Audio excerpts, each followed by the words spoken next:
Rhodes would like to hear about and learn about, and we will see if we can accommodate that. But without further ado, I'd like to hand over to Dr. Kirstin Wilmot, who's going to take it from here. Thank you very much for being here, Kirstin. Thank you, Sharon. I'm just going to pop my video on just so you can get a glimpse, have a wave, just to make sure I am a real human at the other end of the slide. But just to say thank you very much to you and Sue for having me join the CPGS this afternoon. It's really great to be back here after my little stint last year. All right, so welcome to everyone, and thank you so much for being here this afternoon. It's really great to have quite a full room, and hopefully you will find some of the stuff I'm going to talk about helpful for your own research and writing. So just to say, Sharon, I'm going to rely on you to watch the chat, but you are very welcome to ask questions throughout, but I think it might be easier if you pop them in the chat and then we come to them at the end. So I have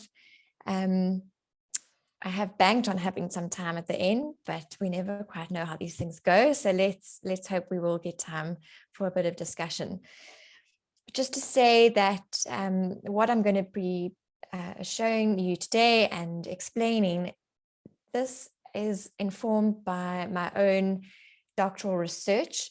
So my own PhD was on doctoral writing. So it looked at a collection of 25 different PhD dissertations, which were regarded as being exemplary or really good dissertations. So it's kind of like the gold standard that I was looking at, which was pretty cool. So I'm going to be sharing a bit of what I learned from that, but also my own experience of being a doctoral student and being supervised, and as well as research on doctoral writing, and in particular, the work of Pat Thompson and Barbara Kamler, who are two big names in the field, and they write some amazing stuff and they have some really great resources. So if you're ever looking for more, those are two names that you should definitely add to your list. Now, before we get going, I just want to have a little disclaimer right at the beginning to say that the insights being shared today are primarily focused on PhDs in the social sciences and humanities. So that's not to say, though, that if you're sitting in this room and you're not doing a PhD, if you're doing a master's or even an honors project, that's not to say this workshop is not for you. You will definitely get some good insights into what a literature review is all about, but I am sort of pitching it at the PhD level just because it's what I'm most familiar with. The other disclaimer is that all PhDs are very different. So that's the biggest sort of takeaway point from my own research is, even though all PhDs will do common things in the dissertation, and it would be the same for a master's, there is wiggle room in terms of how you might do it. And that wiggle room might depend on your discipline or your subject area even, and it might be a personal choice. So even though, for instance, Sharon and I both work in the field of higher education studies, we would probably write in quite different ways, even though we're in the same field. So you must just keep that in mind, that whatever I say today, there is no recipe or formula, if only there was, if only it was that simple. But just think about what I'm going to show you in terms of your own writing, but just know that it's not a hard and fast rule. There are no rules when it comes to this kind of work.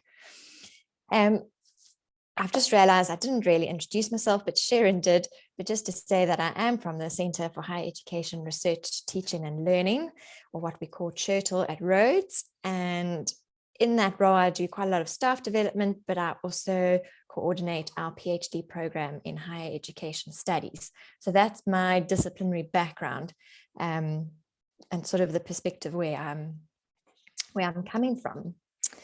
Okay, so if we go right back to the very beginning and we think about what it is that makes a PhD, If we could look at policy from the Council on Higher Education, we find out that the defining character or characteristic of a PhD is to demonstrate high-level research capability and to make a significant and original academic contribution at the frontiers of a discipline or field, and that this work must be of a quality to satisfy peer review and merit publication. So, and then it goes into a bit more detail in terms of what's required. So what we can see from the very get-go is that this is pretty vague. It doesn't really tell you what a thesis should look like, what you should include, but it's necessarily vague because it's got to cover every PhD in every discipline. So one from microbiology to cultural studies to sociology to fine art, all of those PhDs need to be defined in some way, and this is it. So it's pretty short, it's pretty vague, but it does give us some clues. And that's what I've bolded there: to demonstrate high-level research capability and to make a significant and original academic contribution at the frontiers of a field or discipline. So if we want to find out a little bit more of what we're actually supposed to be doing when we write a thesis, we can turn to university policies and guidebooks, and in particular at Rhodes, the Higher Degrees Guide, which is a very important document that I'm sure you're all aware of working in postgrad studies. So at Rhodes, we then get a bit more of a breakdown in terms of what needs to be in that dissertation to merit the award of the degree. And immediately what we can see here that is relevant for today is that you need to be sufficiently acquainted with relevant literature. So this is one of the essential parts of a thesis, and it normally takes the form of a literature review. But as I said, PhDs do different things. Dissertations look slightly different. So you might include a literature review as a standalone chapter, and you might call it a literature review, or you might call it something else, like a more descriptive label, or you might break that chapter up into sections in other chapters.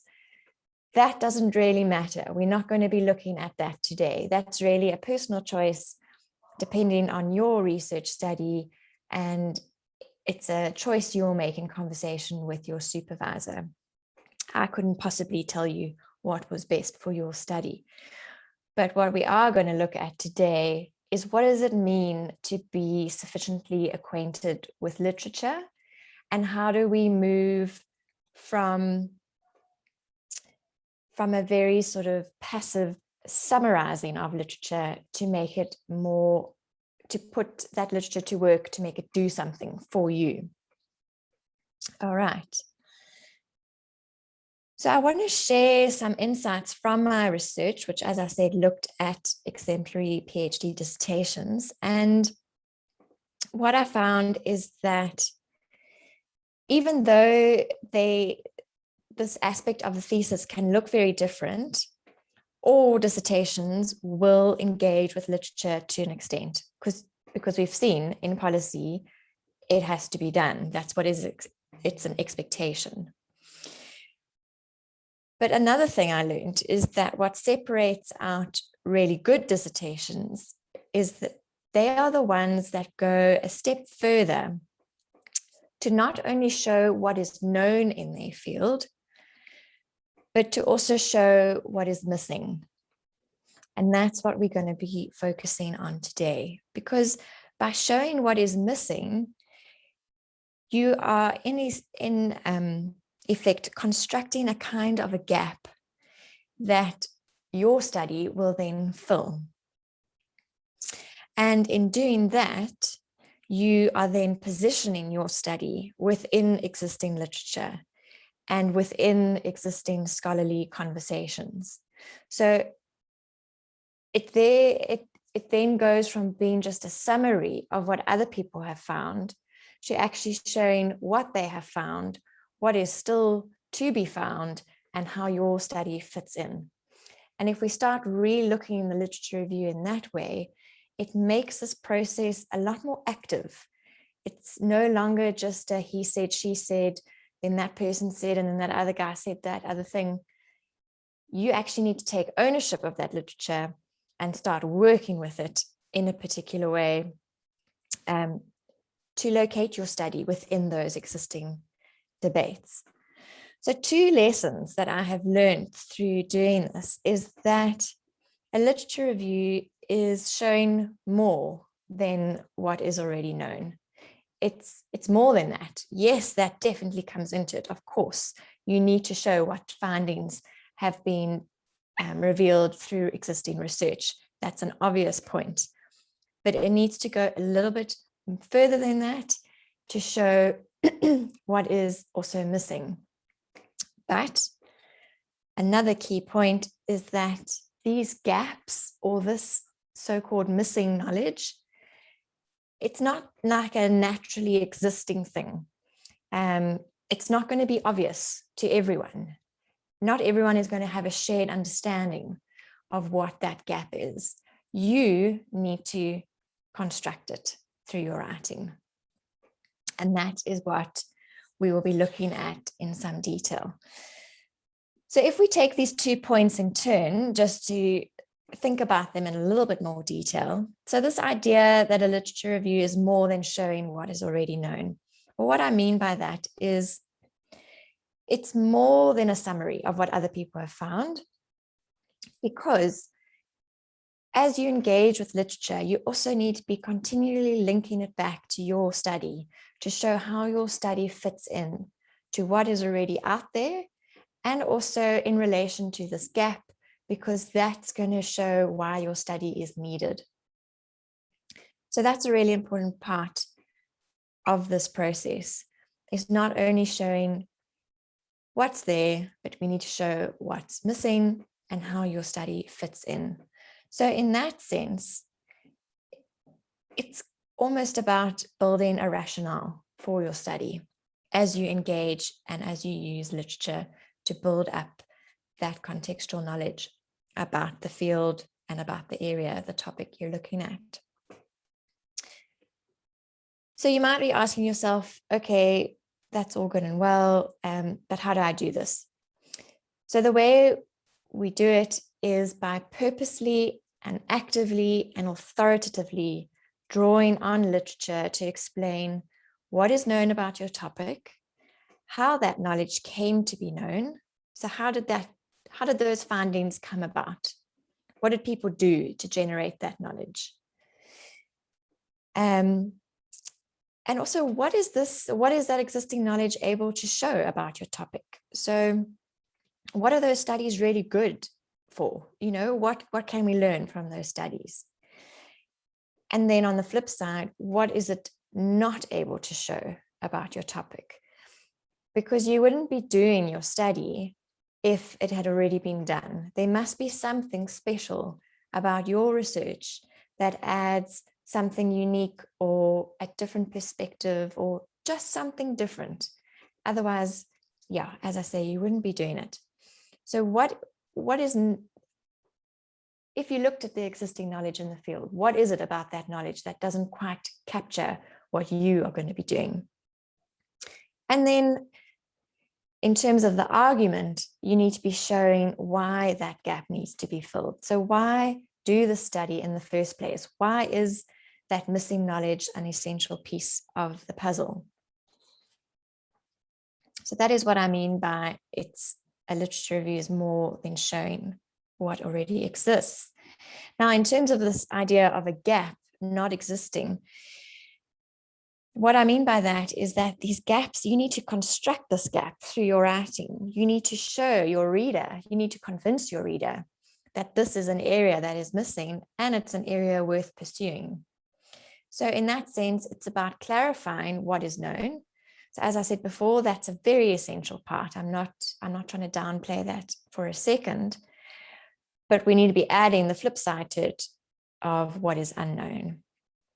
And it's also about why it's unknown and why that's important, as I've said. And Another important part of what I learned is that there needs to be coherence and a logic between the literature review and your conclusion or your contribution to knowledge. And this is particularly at a PhD level.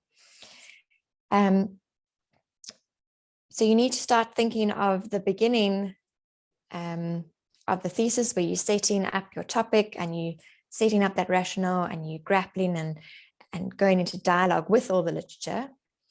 You need to be thinking, okay, well, the end outcome of that PhD needs to kind of speak back, because whatever gap you're constructing at the beginning is the one that you're going to be filling at the end. So we need to think of gaps and contributions as being two ends of the same spectrum. So if you are making an argument at the beginning of your dissertation saying that there is a lack of research on a woman's perspective of something, then at the end, you should be contributing a woman's perspective of something. So the two kind of go hand in hand, and that's where the logic will continue throughout the thesis. So by the end of the literature review, your reader should understand the nature of your field. So what is known, what is being revealed by other studies. Your reader needs to know what more the field needs. So, what is missing from this existing understanding. C, why it needs it. So why is it even relevant? And then D, what is needed to address those needs. And then that would just be a very, it could be a very sort of small part at the end, which then just creates a logical flow or connection to your next chapter. So in higher education studies and a lot of the more social sciences, you would then quite likely go into a theory chapter. But as I say, PhDs are all different. It might not look like that. But I think it's safe to say that by the end of your literature review, where you have shown your familiarity with the big debates, the big concepts, the big thinkers in the field, that your reader needs to have an idea of what is there, what is missing, and where is this thing going? What is this study moving towards? And that's what some people would call the golden thread. So at this point, I'm going to just pause and get you to do some work. So we're going to do a free writing task. We're not going to go into breakout rooms. It's going to be a task you work on your own. And free writing, for those of you who haven't come across this, it's a generative writing technique that is designed to help get the flow of thoughts going in your mind and to basically do a mind dump onto a page. So the idea is that you don't worry about language or grammar or spelling. You don't worry about any of that. This is not academic writing. You can also write in whatever language you would prefer. But the idea is that you write nonstop for 5 minutes. And when I mean nonstop, I literally mean if you get to the end of a sentence and you can't think of something else to say, or even mid-sentence, just keep repeating the word that you were last on. If you can, I would really encourage you to use a pen and paper rather than a keyboard on a computer. And so if you do have access to that, to grab a piece of paper and a pen now. If not, it'll be fine. You can do it on a computer as well. So I will time it from my side, but what I would like you to do for 5 minutes nonstop is to write about what is my gap. So what is unknown about my area of research? And then the second half, how does my topic fill or contribute to filling that gap? So we're going to start for 5 minutes. I unfortunately don't have a timer to share with you. So I'm just going to set it on my own phone, and then you will hear the alarm when it goes off. Okay, so 5 minutes nonstop. what is your gap, and how does your study or your proposed study, whatever phase you're at, how does that contribute to filling that gap? So for 5 minutes, off you go.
That's 5 minutes done.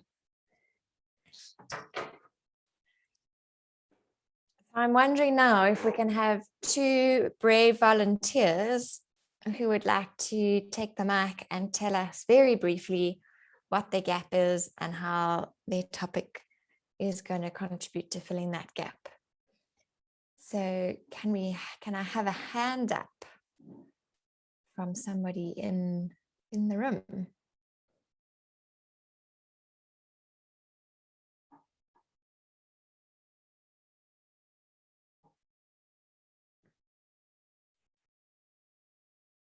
Yes, a hand. Uyelwa, go ahead. Thank you so much. Also, just a disclaimer, I'm not really sure if I'm going to give the correct response, but with my topic, it's more of like a biography. So my topic, I'm looking at someone, his name is Andrew Tracy. He's a professor emeritus at Rhodes. So what is my gap or what is unknown in my research?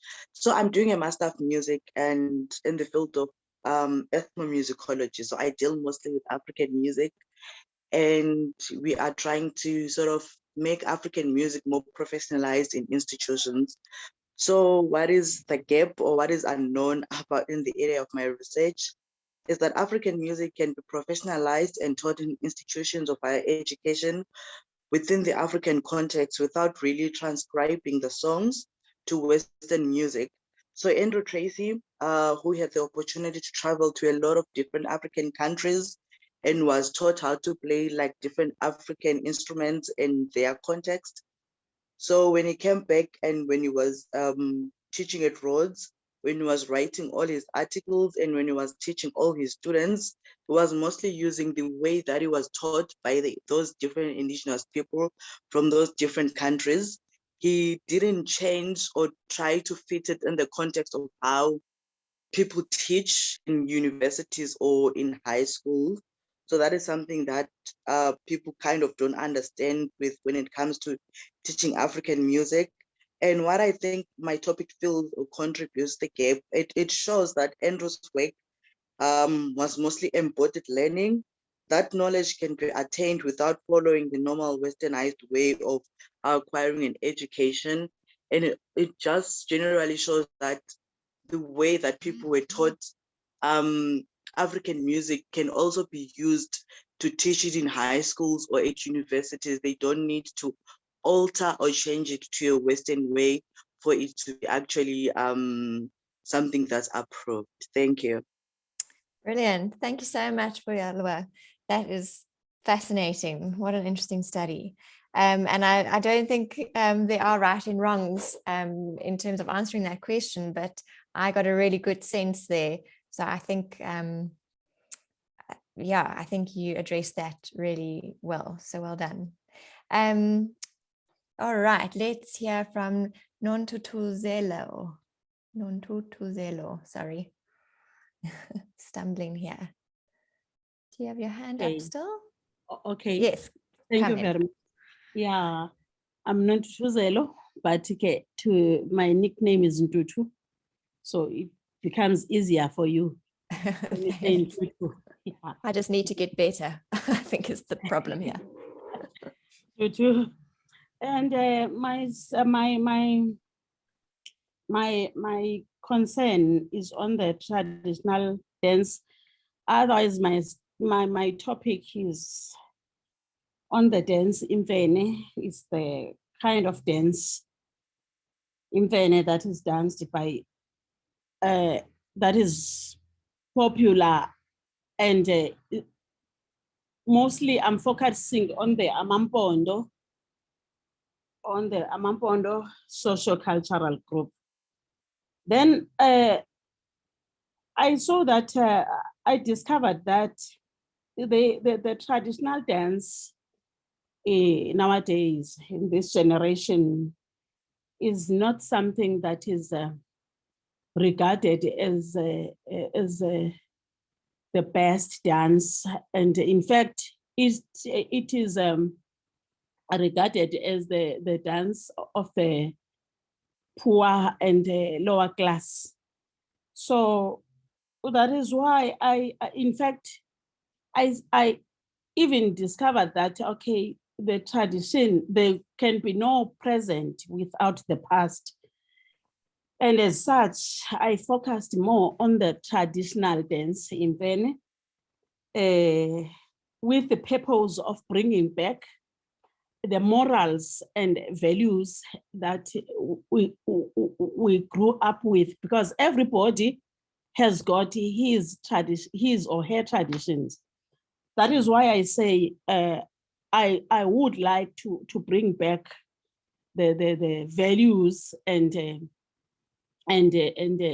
what was best practiced in the past, so that at least, even if this generation is looking forward to the current dances like amapiano,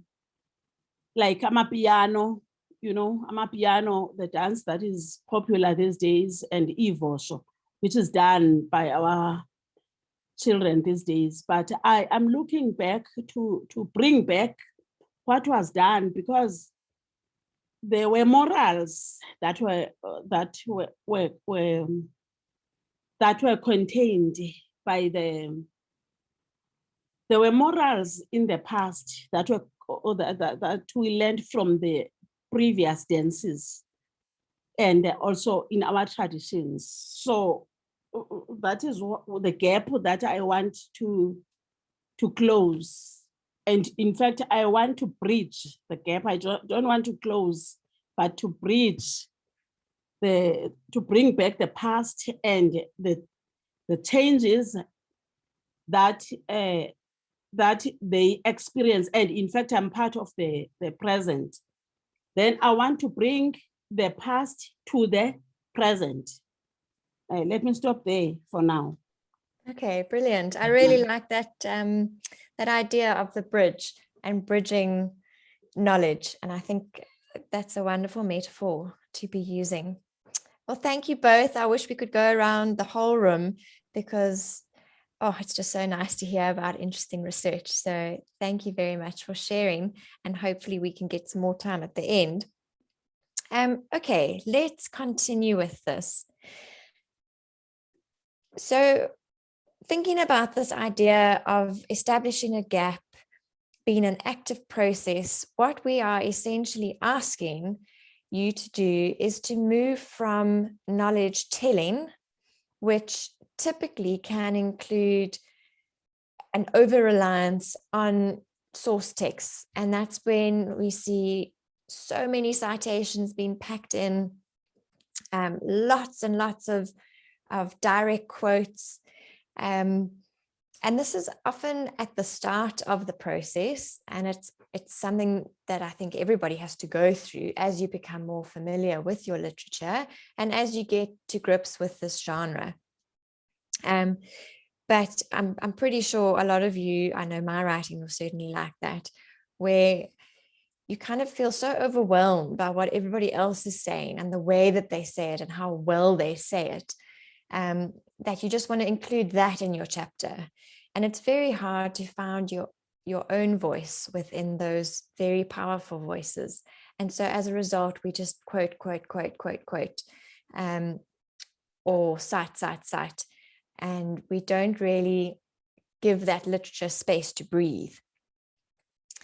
And so what we're asking you to do is to move from that stage to knowledge transformation. And this stage requires that the candidate does something more with those source documents. So it's a matter of the writer taking those source documents and using them in innovative ways to link ideas, concepts, arguments, and perspectives, and to promote his or her own argument. So you can already see with the sort of active words there, the linking of ideas, concepts, the arguments, different perspectives. It's a much more sort of active, involved process rather than just a passive summary that we're asking you to do. But okay, so at this stage, you might think, well, this is this is great, but, you know, how do I become more active? How do you actually be more authoritative in your writing and take that more active role? And this idea of cultivating a voice is very popular in conversations around writing. And I'm sure all of you would have at some stage heard of this matter of, I can't hear your voice, or where is your voice in this? And it is an essential part of writing and of inserting yourself in a text and taking hold of that conversation that's happening. And one of the ways in which you can find your voice or establish a voice is what a lot of people call being critical. So I wonder if any of you in the room now have ever been told, you know, you need to take a more critical stance to this, or, you know, I'm not seeing your critical voice coming through here. Well, you know, what does that actually mean? And this whole idea of being critical is often mistaken to mean critique. And that is to find what is wrong with something. And that's like a hugely intimidating thing. So if you are new to your literature, you've got all these big names, these really important studies, and now you're thinking there, oh my gosh, my job is now to critique these. And that's not what being critical is all about. And when you think of it as that way, what often happens is you just get a summary. It's just like quick recap, general arguments of the sources. He said this, she said that, and then the next one said this. Because it's like a very overwhelming process.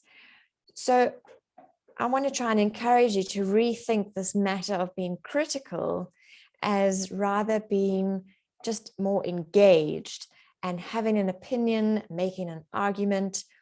And it's about an active process of curating a conversation for a particular purpose. And I think that's really important. So you need to take control of your literature and use it for a particular purpose. So put it to work for your own goals. So let's consider this idea in a little bit more detail, this idea of curating. So I want you to think of yourselves as either a talk show host or a dinner party host. So you can pick whichever one appeals more to you or whichever one you're more familiar with.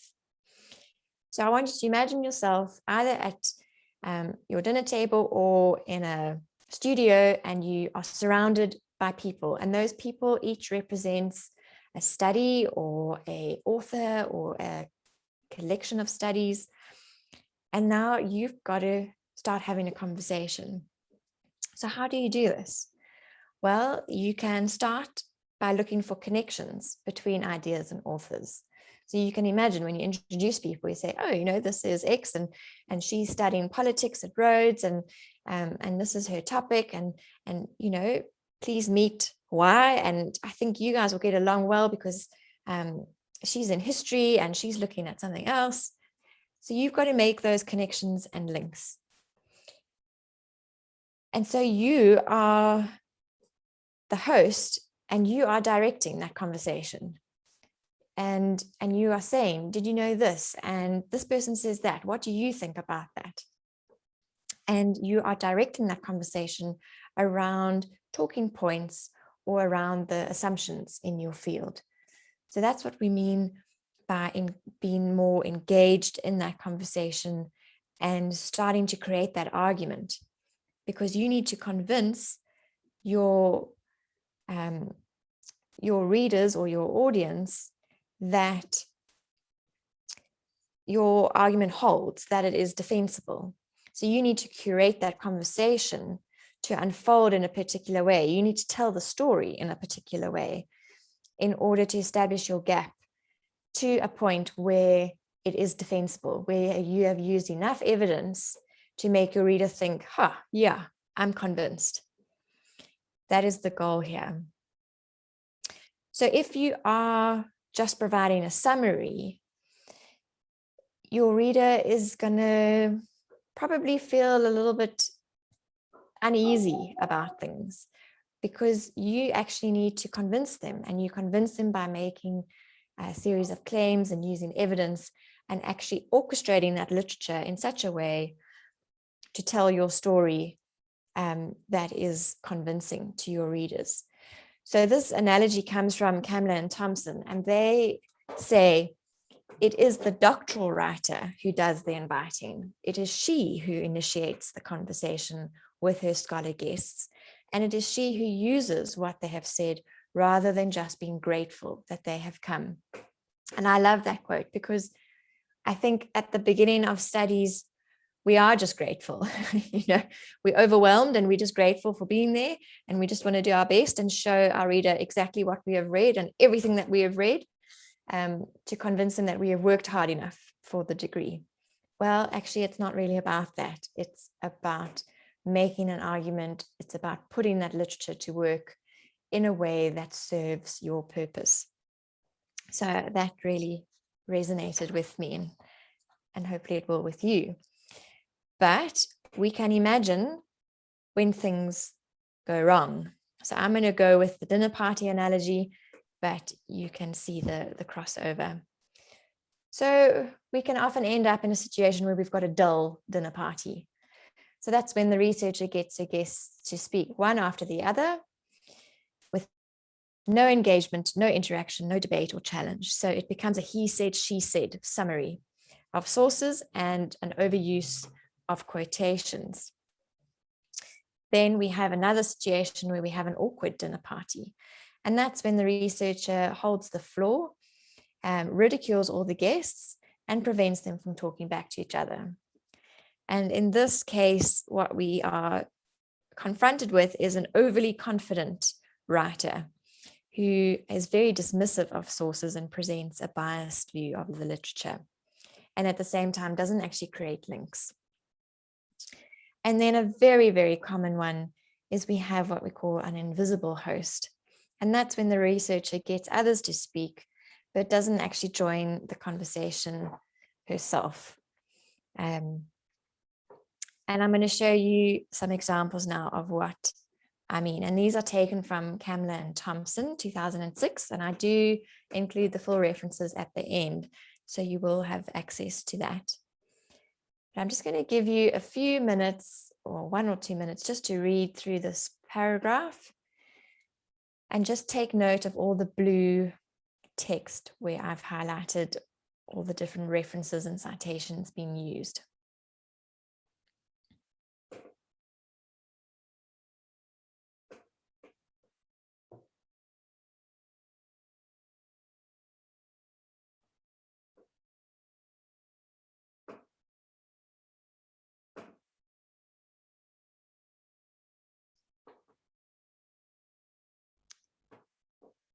Okay, it doesn't matter if you haven't read the whole thing. After a few lines, you get the gist of it, in terms of all the things that are going on, not necessarily the meaning behind everything. So here, this is an example of crowding your writing with literature. So in this example, the authors explain that this student is having trouble traversing really complex theoretical terrain, and that she is just drowning in the detail. And so what's happening then is that she is standing sort of outside of this text. It's more about a who said what about what kind of strategy, and we can't hear her voice at all. She's basically silent.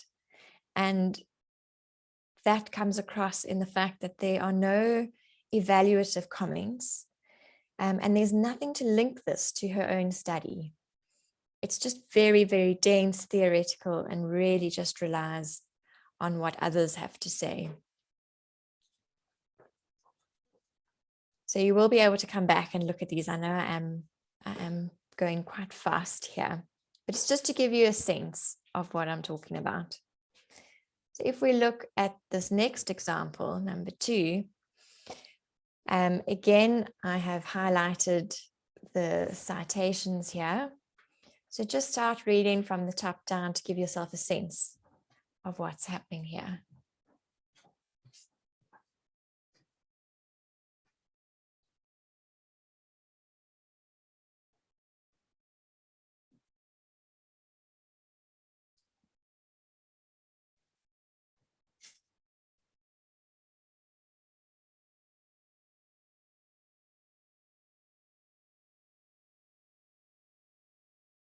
Okay, in this one, you will see, if you just look at the paragraph as a whole, is each sentence actually starts by naming the researcher who the student is drawing on. So in that sense, it's kind of a he said, she said. And that's what we mean by the invisible scholar. So once again, the student is not in here. We can't see the student. It's just a kind of summary or a list of ideas that the writer just piles up one on top of the other. So there's no sort of sense of an evaluative stance. There's no sense of linking it back to the study. It's just kind of a list of what people have found in the field. So as we can see, the problem with these two texts is that in both of the examples, the students or the candidates don't use the literature to locate their studies, and they're not using it to advance an argument in order to make a case for their own work. So they're pretty much just absent. And this is a really common characteristic of scholars who lack the confidence and authority and who are overwhelmed by the work of others. And as I said earlier, I think this is probably all of us at the beginning stages. We all have to start somewhere. And I think it would be quite a common feeling to have, that being an overcrowder or an invisible scholar. And again, as I said earlier, I'm pretty sure everybody in this room at some point has heard their supervisor say, I can't see your voice here, or where is your argument? And that's just a sign that you're not quite getting it right yet, but it is a process. So let's consider then what developing a critical voice is all about, and have a look at an example in contrast to those two to see what it looks like when you start to take control of literature. So again, drawing on the Kamler and Thompson paper, they say that it is not just about praising and demolishing the work of others. So it's not only about saying this is good or this is bad, but it involves making a number of judgments and decisions about which literatures to engage with, which to ignore, and which aspects of text to stress and which to omit or downplay. And that's really important, because a literature review is unfortunately not just a showcase of everything you have read. It's also about your savviness of understanding what's important to include and what's not important to include. And that's where your scholarly identity and voice actually comes through quite implicitly. It's this implicit knowledge of knowing this is important, this is not. And you will figure that out as you go along, as you immerse yourself in the field and in those conversations you have with your supervisor, which are so important.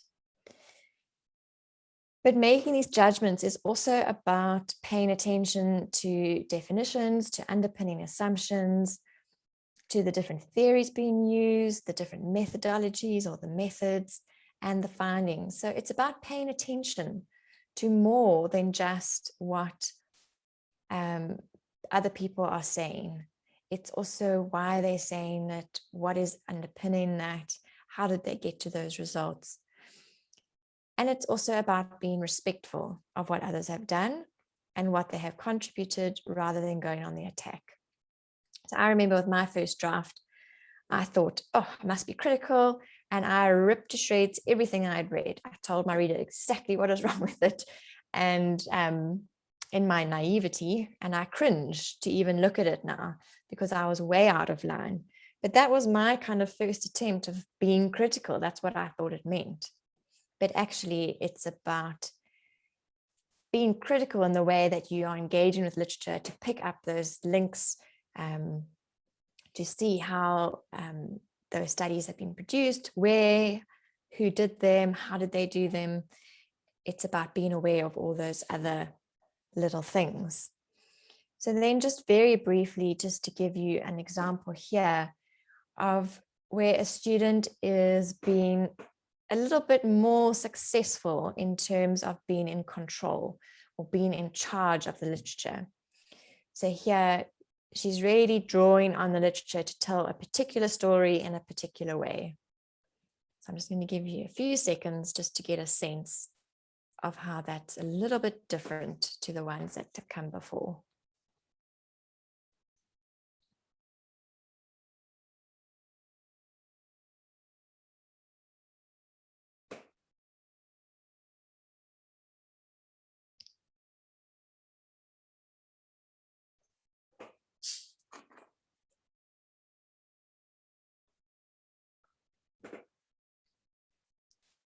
Okay, so hopefully you can sort of feel the shift here in how the student sort of is in a more controlled position, and she is curating a particular kind of story in a particular kind of way. Okay, let's move on then. So one of the frustrations I always found as a student is that someone could tell me something in principle, and yes, it would make sense, and yes, I'd want to do it. And then I would come out of that workshop or whatever it was, and I would think, well, and now? So I like practical things.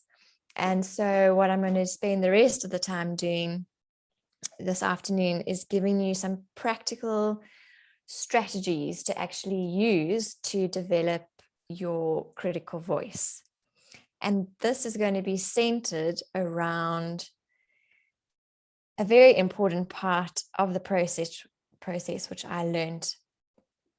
And that is, you need to ask your literature some questions, because this will help you develop your ability to critically evaluate the literature, create links between similar and contrastive studies, and identify limitations of research. So this idea of asking questions, I want you to think back to the idea I introduced at the beginning of the workshop, and that was understanding literature review as more of an active process of creating a gap and establishing a rationale.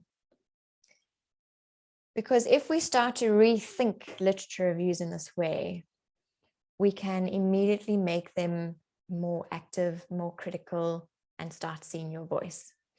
So a very common approach to literature reviews is that you'll use this time in the thesis to map the field and to show what is known. So you might use like a timeline of how ideas have changed, or you might group similar kinds of studies together to show what is known, what has previous research already taught us about this topic. But as we have since found out, it's not just a summary or an overview. It needs to be more active in terms of establishing this gap. So what I'm going to sort of prompt you to do is to ask to go a few steps further. So we're looking at what has existing literature found, so what is already known, but how did it come to be known? So what kind of study is it? How did they generate that data or those understandings? And then very importantly, what is useful about it and where is it limited? So you might be thinking, what on earth do I mean about asking these questions? Well, here are some questions to ask. You can read literature, you can read other studies on your topic, and you can be asking those papers, what methods are you using and what data are you using? So is it qualitative? Is it quantitative? If qualitative, what kind of qualitative study? Did they use interviews? Did they use focus groups? Were they creative research methods? Did they use like photo voice? narrative inquiry, what was going on there and what was the data. If it was empirical, you know, who was interviewed, why those people, in what context. So you can be asking all sorts of questions about the methods and the data used in existing studies, because based on that, you will get particular kinds of understandings coming out. You can also ask your literature what field it comes from and what theories it uses.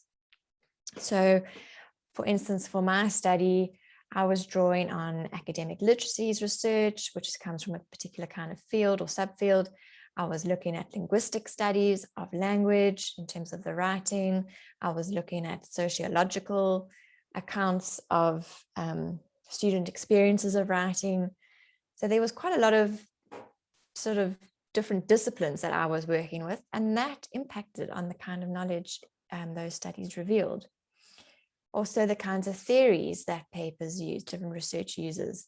Different kinds of theories provide different kinds of lenses to see the world. So you're going to get different kinds of understandings based on the theory. So that's something to ask and to keep in mind. You can also ask what kind of study it is. So is it an academic study? And if so, is it empirical or is it conceptual? Is it more of a meta study? If it's non-academic, is it just a commentary? Is it popular press? What kind of study is it? Because it might have some bearing, it might have no bearing whatsoever, but it might be significant. You don't know. You don't know until you ask. And then obviously the common one, findings. So what were the arguments? What were the conclusions?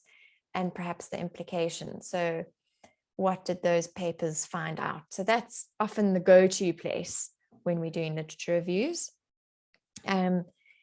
In terms of what they found or what they revealed, but you can see there's a lot more that we can be asking. And then lastly, we can look at what kind of questions they asked. So what were their research questions? What were their goals and their aims? And then very importantly, when you are asking these questions, you need to be thinking of the so what element.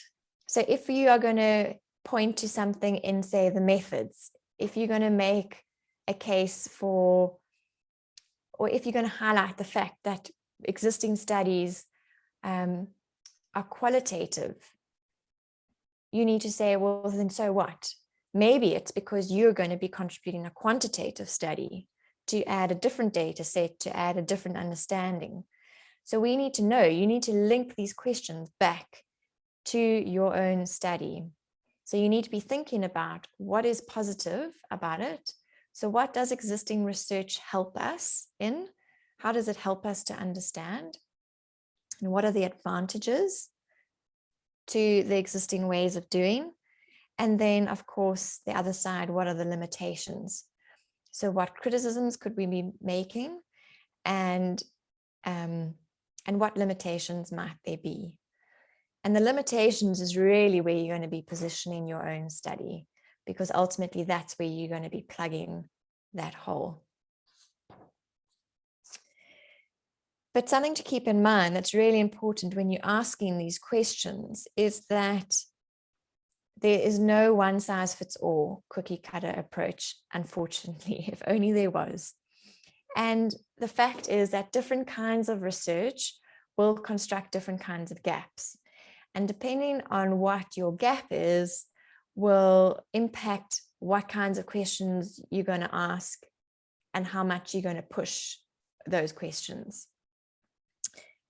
So, for example, you can get lots of different kinds of gaps. So you might have a situation where no one has looked at the problem before.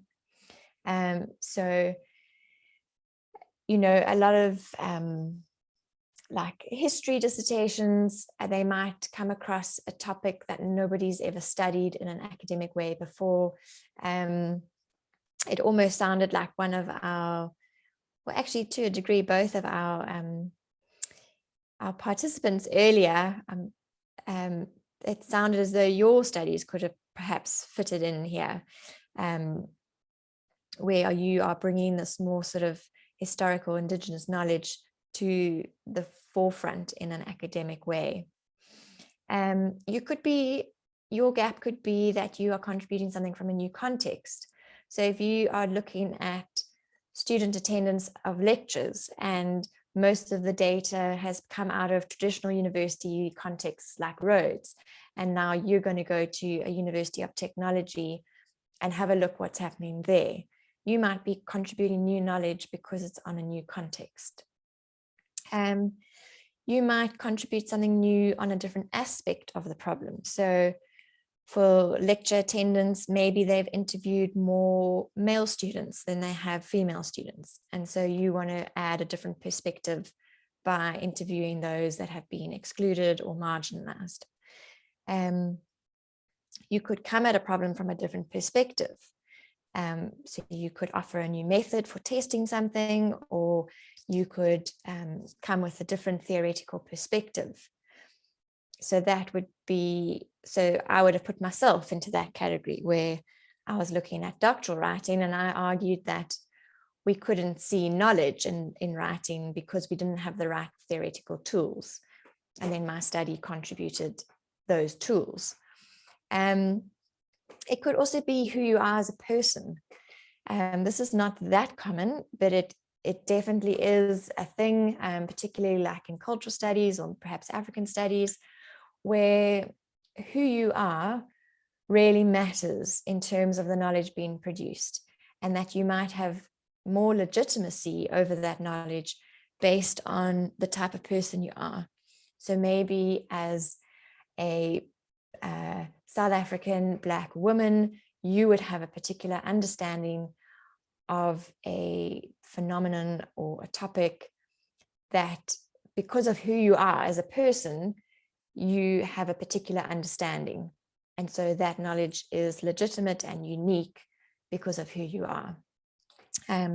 So that can also be a kind of a gap. And then your contribution would be contributing that knowledge from that particular person to the field. So those are just some examples just to show that that these things can differ a lot, but the principle or the idea of constructing a gap remains the same, and that it is an active process when you engage with literature. So just to try and make this a little bit more clear, because it's all very well to talk about it, but I just find it's more helpful to see what it looks like in practice. So I'm going to give you an example.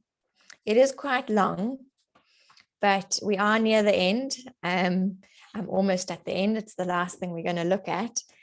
So bear with me, and you can come back to it when you get the recording. But I just want to show you what I mean. And just as a little disclaimer, not all of the literature review necessarily has to look the same. So you might sort of start more with a sort of overview, a bit of a narrative, a bit of a summary of the main findings in your area. But then at some stage, you want to add a little bit more meat to what you're doing, and a little more engagement and a little bit more criticality. So what I'm going to show you here is how you can use those questions I showed you to start developing an argument and to start bringing yourself into your writing. So let's have a look. So in this section, we're looking at experiences of doctoral writing. Okay, and I must be fully upfront that it is from my thesis. So here we're looking at how students experience doctoral writing and the kind of literature that details these experiences, that provide insight into how students feel about doctoral writing. So I'm going to give you a few minutes just to read through that, and then I'm going to come back and highlight some sections to show you what's going on. So have a read so long.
Okay, I'm going to stop you there. I know I haven't given you enough time, but I am going to keep the slide up, but I'm going to switch over to a highlighted version to show you what I mean by asking these questions and different moves you can make.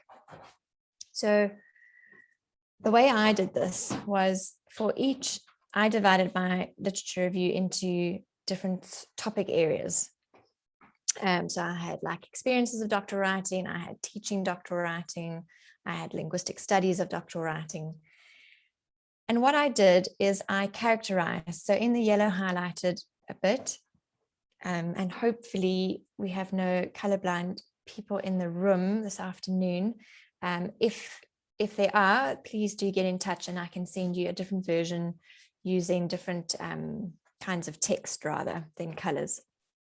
But the first part in yellow is really where I characterize different kinds of studies. So I give a bit of a snapshot, a bit of an overview of what studies looking at the experiences of doctoral writing are like in terms of their methods, the approach they use, and the theories they use.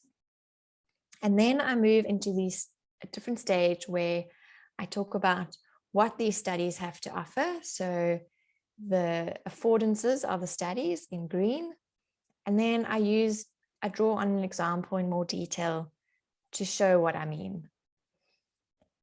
Because ultimately you can't explain everything you've read. It's impossible. You just don't have the space. So by capturing this kind of study at the beginning and then providing some details shows your reader that you know that this body of research exists. You know what it's like in a general sense, and then you can unpack it and explain it using some examples. So that's what I do. I show what it offers and an example, what it offers and an example, something else that it offers and an example. And then I start to show where they are limited. And I provide an example of that as well. And by doing that, you give the reader a sense of what is known in the field. You give them a sense of how that knowledge came about, because you're giving them an idea of what kinds of studies there are. So you're giving them an idea of how that research came to be in the first place and who was doing it.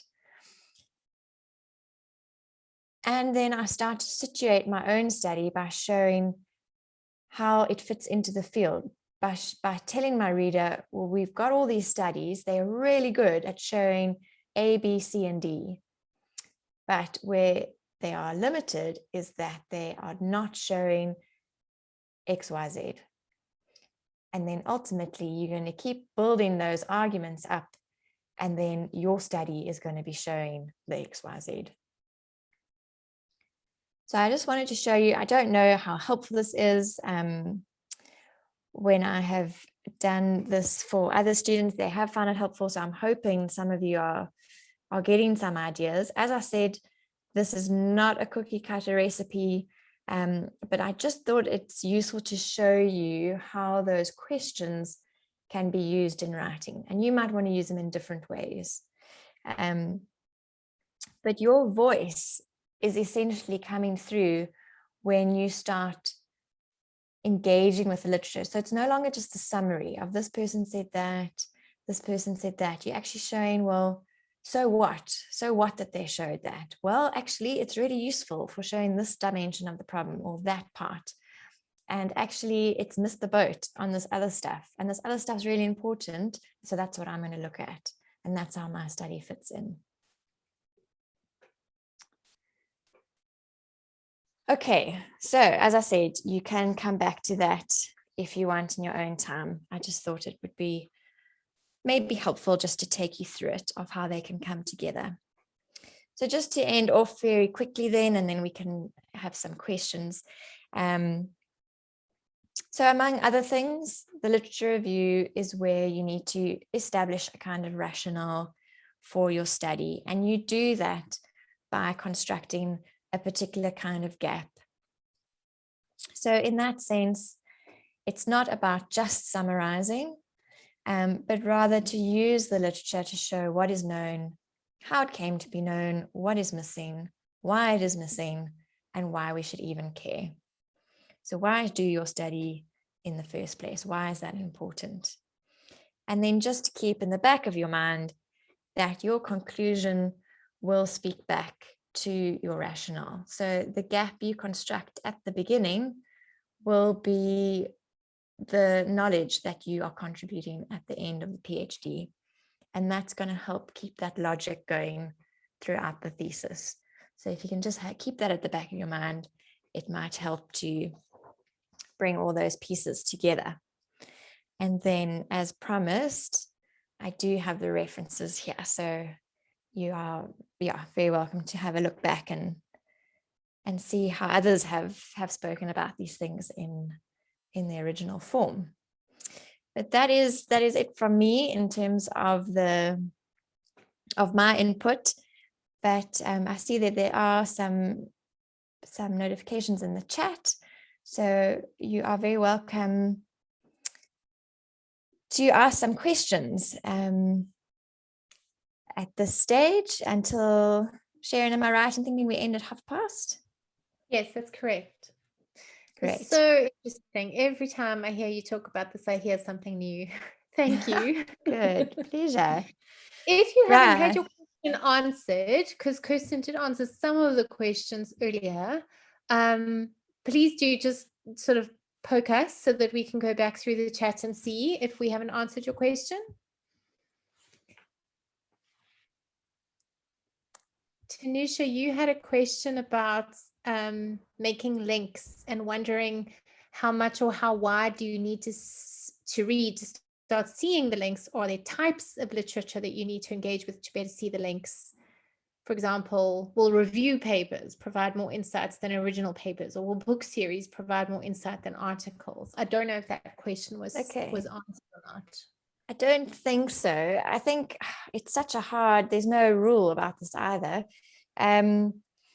I would say definitely be checking up with your supervisors to make sure from their experience if you are touching on all the right people, because often fields you have those sort of seminal works and seminal scholars. So I would make sure that you have covered your bases with that.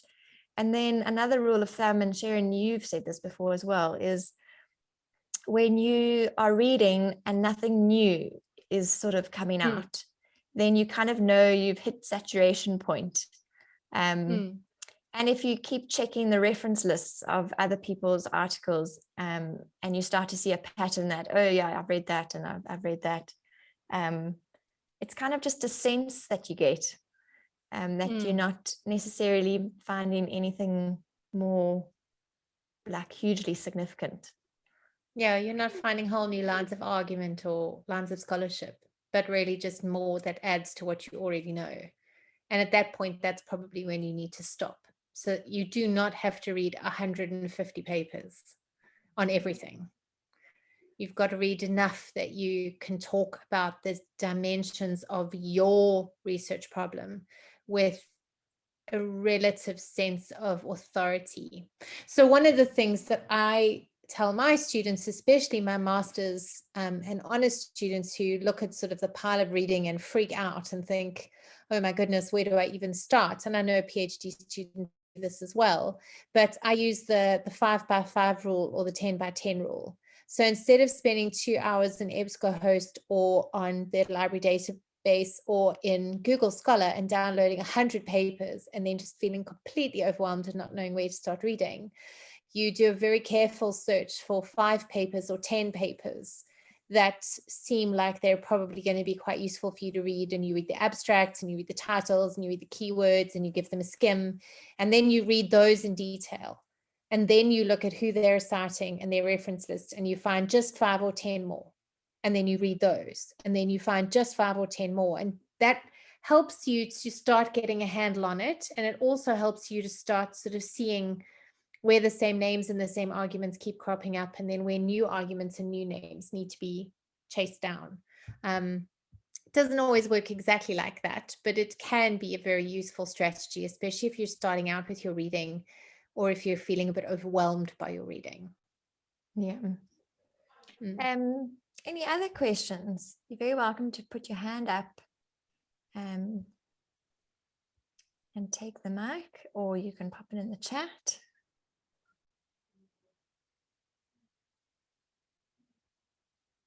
There was a question from somebody saying, could we get the slides? I think if you're okay with sharing them, people can just email me and I will send them after this. Perfect. Yeah. And then somebody said, I was reading the text shared on the screen. Most of the citations are direct, but they're not put in inverted commas. I don't know if you want to address that.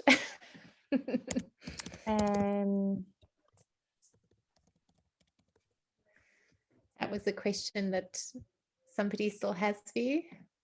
Okay. Does Imikendu, do you want to explain a little bit more?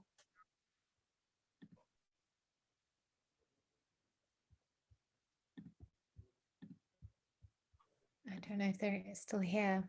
A few people have had to go. Oh, no, Imikendu is still here. If that is a question that you want us to answer, won't you please just unmute yourself and ask us? Otherwise, if it's not a question you need to answer, that's fine.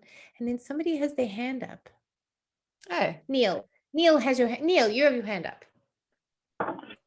Yes, thank you so much. Kirstin, thank you so much for the presentation. I just maybe have I hope it's not a technical question, but I've been playing with the idea, what's the difference between a literature review and a conceptual framework? If that's not too much of a complex question so late in the afternoon. It is, Neil. Too much. Sorry. Yeah, No. I mean, I think I would venture a guess that they're not that much different. I think it's the wording, it's the labeling of things. I think the conceptual, did you say conceptual or contextual? Conceptual. I think there's quite a lot of overlap myself. There is. Although it does depend on your study, because some studies require, quite a lot of that conceptual work that comes from the literatures that says, these are the key concepts and this is how the literatures have defined them and this is how my study is going to use them, and then that kind of pulls through the rest of the thesis. But not all studies need that. So in some cases, the literature review is a slightly different exercise where you're kind of saying these are the main debates about this idea or concept or problem in the field. And there will be some concepts in there, but it's not necessarily what I would call a conceptual framework. But I do think there's quite a lot of overlap myself. Yeah, look, I think if you're in a field that has a lot of contentious concepts in that, it would definitely overlap a lot more. In my study, I kind of was able to draw quite neat distinctions between literature review in sort of the traditional sense and then a theoretical framework. And I actually did more of the conceptual stuff in the theoretical framework. So I think, it's so study specific, I think.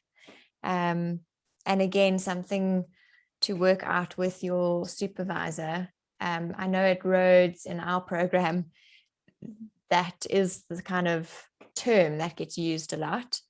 But yeah, I think it really just depends what you're looking at and which way you want to go with your writing. Sorry, that's quite a cop-out of a response, I think. No, thank you so much. I'm trying to get the debate down myself. So yeah, I'm trying to decide if I want to write a conceptual framework or a literature review. So yeah. Thank you. I think sometimes it also comes down to not letting words freak you out and confuse you, and just doing, just getting down to the work actually. And you can figure out whether it's going to be labeled X, Y, or Z later. Because that's the other thing with PhD or any kind of research writing is you might not use everything you write, and you might have to cut up what you write, and some will go into your introduction and some will go literature review, some might get kicked out into theory, and some will just get kicked out altogether. But yeah, the point is get those words down on a page and you can figure it out from there. It's much easier than having them thinking that they're all in your head, and then you get to a blank page and it all seems quite overwhelming. Timmy Kendo also had their hand up. All right, yes. Are you hearing me? Yes. All right, yeah, my question was, I was reading some text where you were giving an example. But what I noticed was in most of the citations there were like directly. And what I learned was that when you are citing directly, you have to put those words in inverted commas to show that it's a direct quotation. I think it was one of these you were referring to. Let me go back. Yeah, keep on getting behind, go behind. Somewhere here. Yes. Okay. Yeah, exactly. So that's the direct quotations will always have be inside quotation marks to show that it is a quotation. And that's where we like see this one. Yeah. Lots going on in here. And that is a very good sign that the student who's writing this is not quite in control of that theoretical knowledge.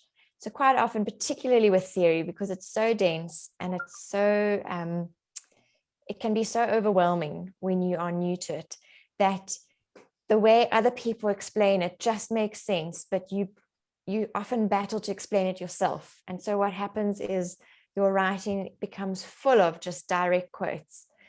And immediately when I see that, I think to myself, okay, the student doesn't quite get it yet. She's on her way to getting it, but she's not quite there.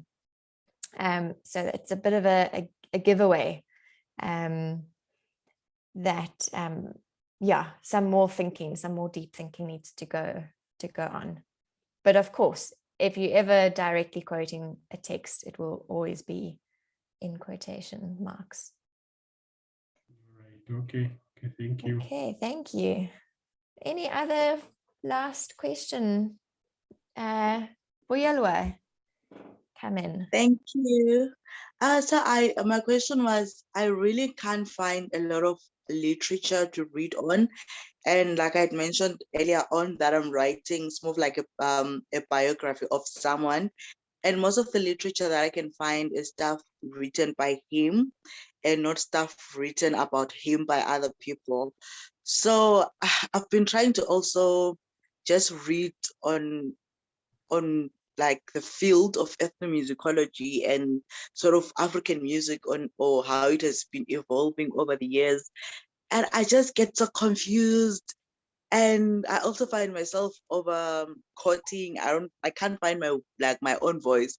And my supervisor always says that every week. And I've really been so overwhelmed and I'm stuck.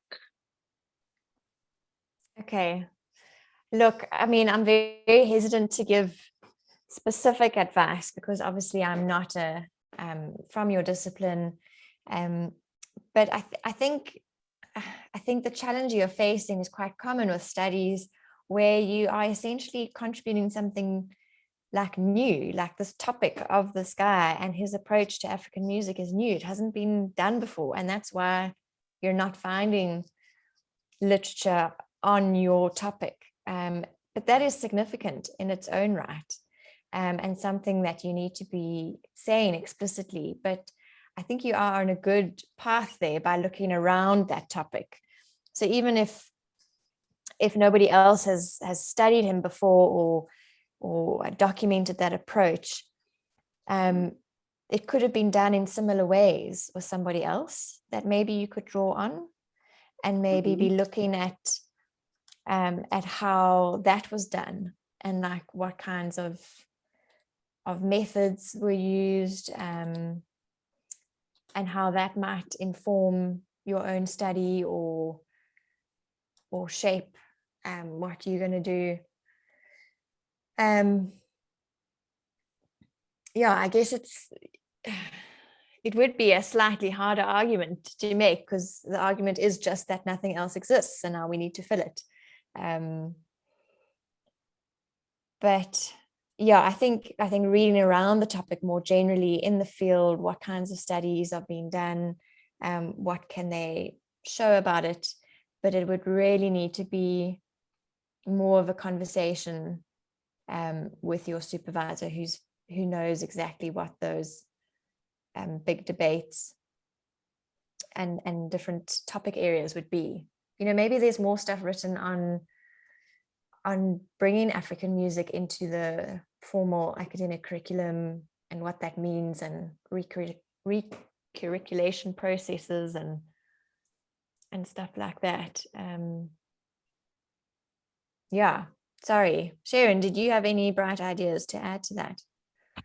Sorry, I keep getting kicked out of Zoom and I have no idea why. Anyway, I was thinking sometimes when we find ourselves doing something that really is quite new, it is obviously harder to find literature. But I think one of the things you could also think about, I gave this advice to somebody else recently who was saying, but there's no information out there about the curriculation of my particular field.